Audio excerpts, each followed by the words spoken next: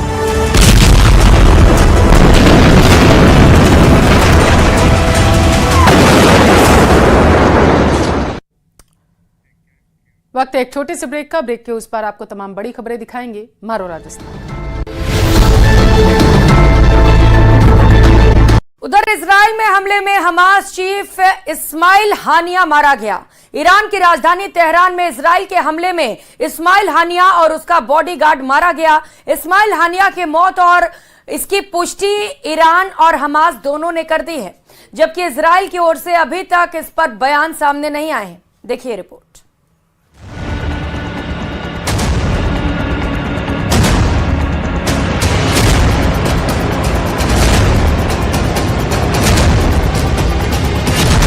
तीन 300 दिन बाद इजराइल का बदला पूरा।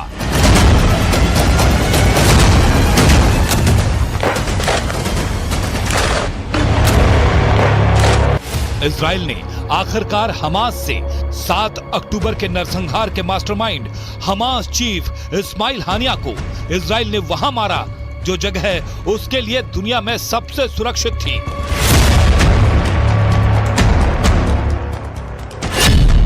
तेहरान में इजराइल का ऑपरेशन इंतकाम।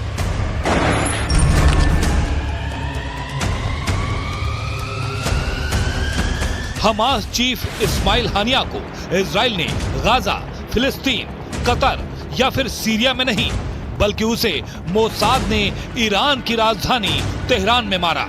और ऐसा करके इजराइल ने पूरी दुनिया को 2 संदेश दिए। पहला संदेश ये कि इजराइल के दुश्मन के लिए पूरी धरती में कोई जगह सुरक्षित नहीं। दूसरा संदेश ये, दुश्मन से बदला लेने में मोसाद से खतरनाक एजेंसी पूरी दुनिया में नहीं। इस बदले के साथ ही इजराइल ने पूरी दुनिया को बता दिया कि वो अपने दुश्मनों को न भूलता है और न ही माफ करता है।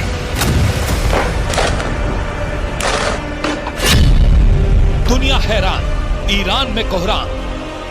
इजराइल ने अपने सबसे बड़े दुश्मन को मार गिराने के लिए मौका भी ऐसा चुना जब इस्माइल हानिया ईरान के नए राष्ट्रपति मसूद पेजेश्कियान के शपथ समारोह में शामिल होने के लिए पहुंचा था। यानी इजराइल का शैतान कहे जाने वाला हानिया ईरान का राष्ट्रीय मेहमान था और वो ईरान की राजधानी तेहरान के जिस घर में रुका था वहीं उसकी एक गार्ड समेत हत्या कर दी गई। वीडियो ने कराई हानिया की हत्या।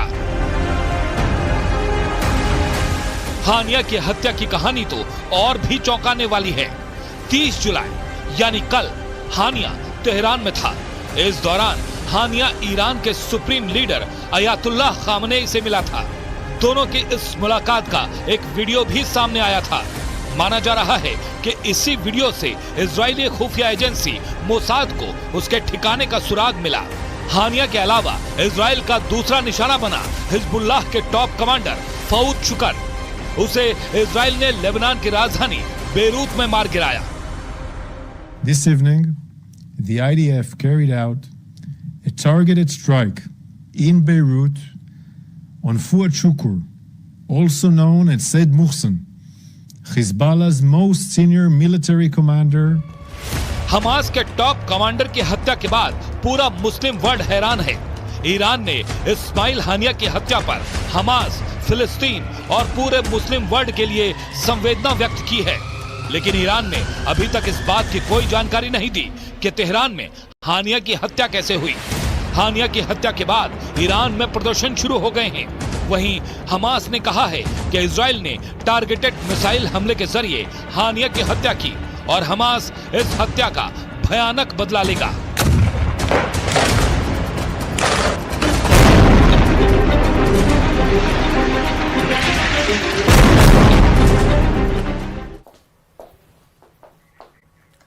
बढ़ते हैं, हमास चीफ इस्माइल हानिया की मौत। बड़ी खबर आपको दे रहे हैं।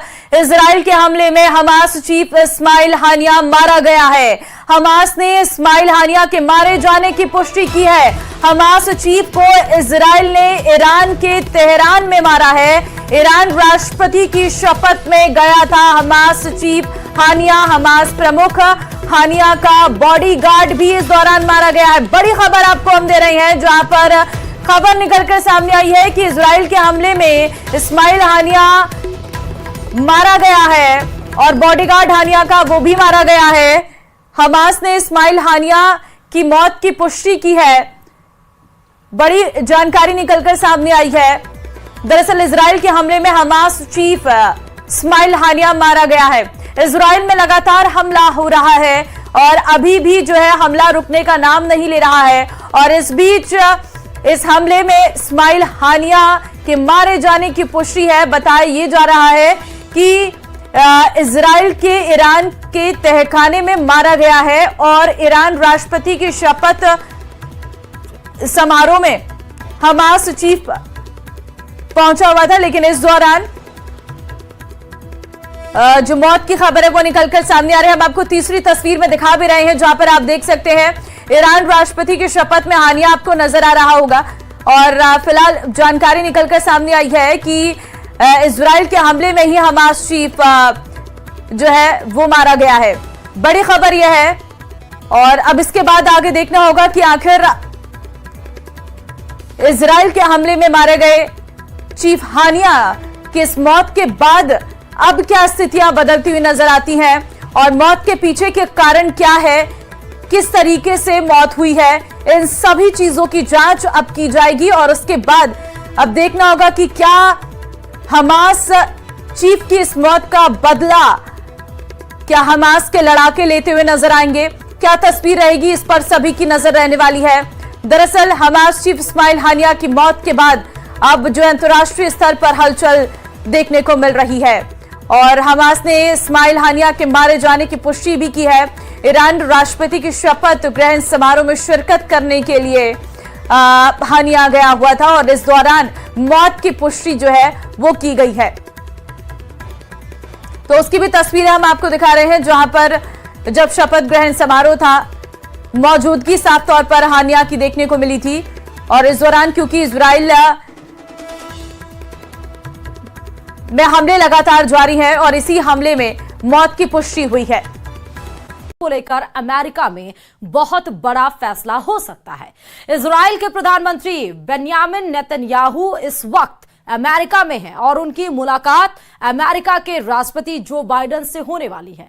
लेकिन इस बीच यमन के यूथी विद्रोहियों ने ऐसा प्लान बनाया है जिसके बाद इजरायली सेना के हेडक्वार्टर में अलार्म बजने लगा है। देखिए इसी पर स्पेशल रिपोर्ट।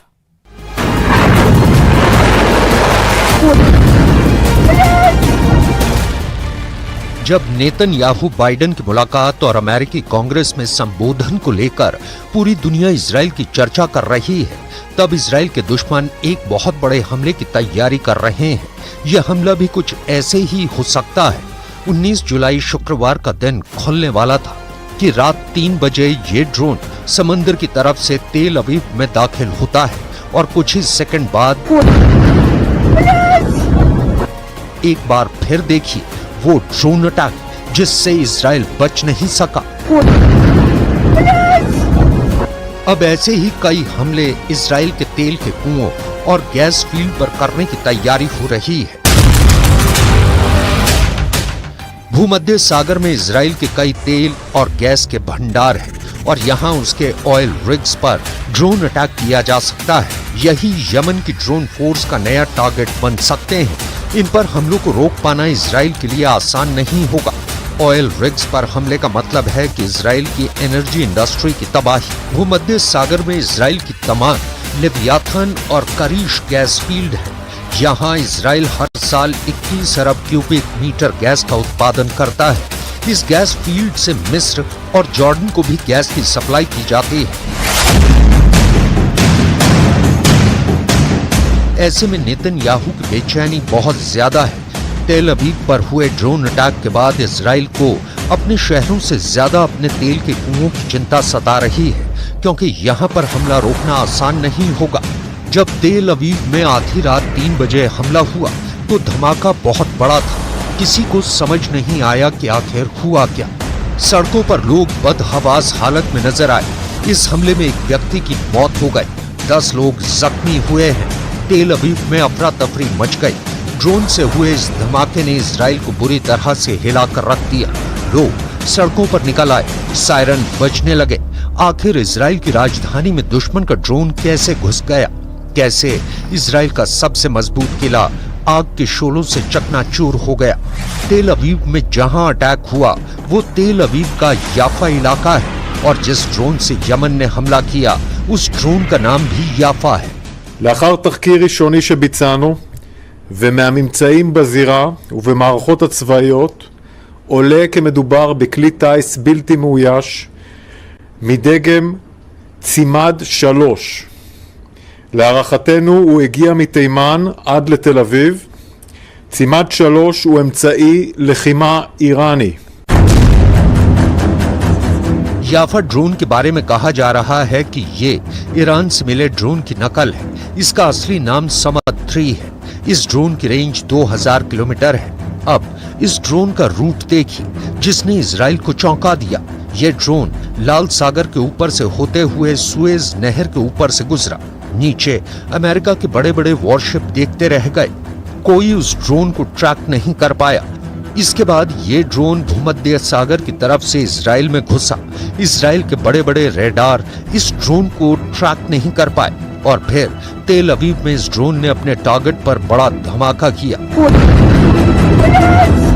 2000 किलोमीटर की रेंज वाले ड्रोन का मतलब है कि यमन के हूथी विद्रोही इजराइल को आसानी से निशाना बना सकते हैं, चाहे वो इसके शहरी इलाके हों, चाहे वो उसके ऑयल रिग्स हों या फिर इजराइल के बंदरगाह।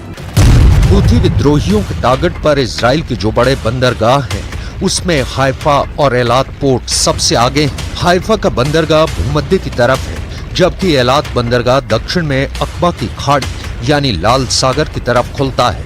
यमन के इन दोनों पोर्ट्स पर हमले की न सिर्फ धमकी आती है, बल्कि हुथी विद्रोही इन दोनों पर मिसाइल से हमला भी कर चुके हैं। हालांकि इजराइल ने एयर डिफेंस सिस्टम के जरिए इन हमलों को नाकाम करने का दावा किया है। जिस इजराइल की ड्रोन टेक्नोलॉजी ने पूरी दुनिया में नाम कमाया, अब उसी इजराइल पर उसके दुश्मन के ड्रोन कहर बनकर टूट रहे हैं।